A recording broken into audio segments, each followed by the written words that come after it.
रस्त्यावर आपण आदिवासी विकास विभाग हे आदिवासींचं सर्वत्व मिनी मंत्रालय आहे, ह्या ठिकाणी आपलं आंदोलन चालू आहे।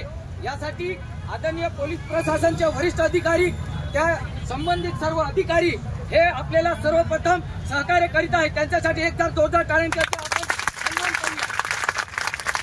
मित्रहो, आपण दोन्ही बाजूने लढाई लढत आहे, एक न्यायालयीन लढाई आणि दुसरी आहे रस्त्यावरची लढाई।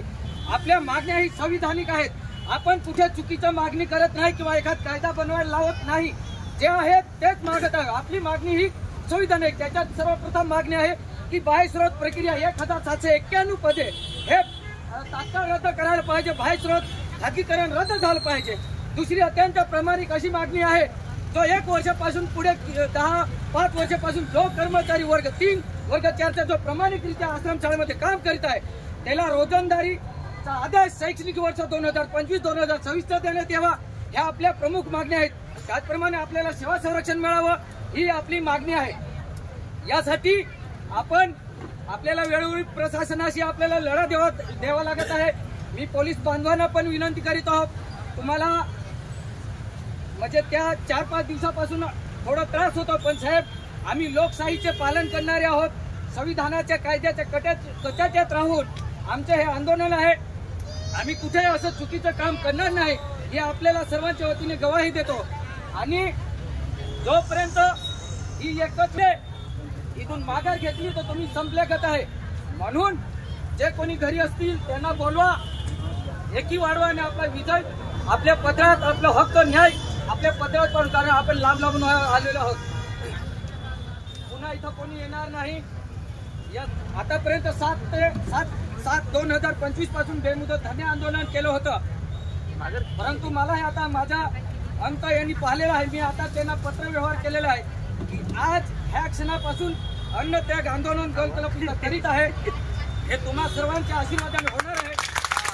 गेला तरी चालेल, परंतु इथून आता हलणार नाही। ही खूनगाठ बांधून आपल्या सर्वांच्या सहकार्याने आपला विजय निश्चित होईल।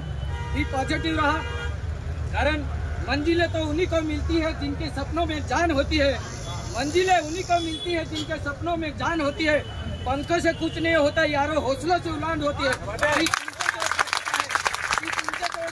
मित्र हो, म्हणून हे तुम्ही आदिवासी समाजाचं खाजगीकरण जे काही SC ST OBCचं जे काही आरक्षण आहे, जर का बाह्यस्रोत खाजगीकरण झालं तर हे भारतीय संविधानिक जे अधिकार आहेत SC ST OBCना ते कुठेतरी खतम होईल आणि आपल्यावर कुठेतरी गुलामगिरीची पाळी येईल। म्हणून आपण या आदिवासी समाजा उन्नतीसाठी, महाराष्ट्र राज्याच्या उन्नतीसाठी आणि देशाच्या विकासासाठी आपण काम करणारे लोक आहोत आणि प्रामाणिक आहात। 100% शैक्षणिक क्षेत्रात तुमच्या गुणवत्तेशी तोडजोड करणारा मायकल नाही, म्हणून तुम्ही अत्यंत प्रामाणिक आहेत, शैक्षणिक पात्रता तुमच्यात आहे, समाज, प्रशासन आणि निसर्ग देवता सुद्धा तुमच्या सोबत आहे। त्यामुळे इथून आपली लढाई जिंकल्याशिवाय कोणी जायचं नाही। एकीचं बळ देईल विकासाचं फळ, ही आपली ताकद, ही युनिटी आपण ठेवायची आहे।